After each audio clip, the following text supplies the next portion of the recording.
It really is a true honor and pleasure to address you today about the importance of embracing diversity in our lives. The landscape, the business landscape, has changed so radically. We're operating in a world more volatile, more uncertain than ever before, with clients, with staff, suppliers more demanding than ever. To maintain relevance, we must adapt products, services, and the way that we work and use data faster and faster and faster.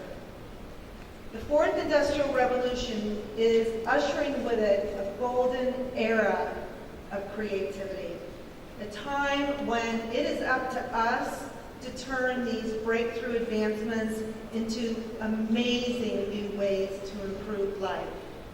Diversity is essential to creativity. It takes a lot of ideas to unlock the best one.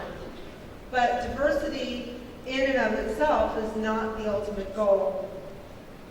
Diversity of thought is bigger than having people who are different, problem solving together for greater creativity, innovative strategies and insights. The real shift happens when we have the courage and confidence to take all that we have learned and experienced and not only look outward, but live outward. Fear is what is really holding us back from taking risks. Disruption is hard. Stepping outside of what we know or what is considered tradition can be so frightening that it's crippling. But ideas that fly are always tethered to risk.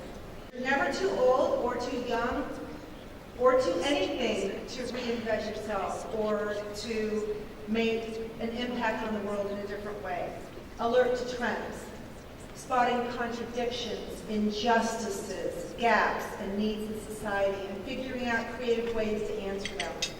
The gender gap remains massive, and the pace of change glacial.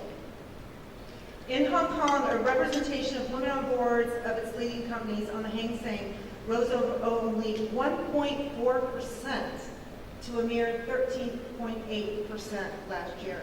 In Singapore, only slightly better, with 14.7% of board seats held by women in the top 100 companies here. It is shameful when you consider that the figure is 27.7% in the UK and over 20% in places like Canada, the US, Australia, and Norway. And, so what are the ultimate consequences for Asia Pacific? According to McKinsey's April report on the power of parity, if countries in Asia Pacific worked harder to further women's equality and raise female participation rates in the workforce, $4.5 trillion US dollars would be added to their collective annual GDP in 2025. That's a 12% increase over the business as usual trajectory.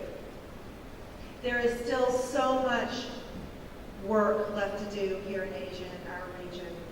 There are so many questions that need new and fresh answers.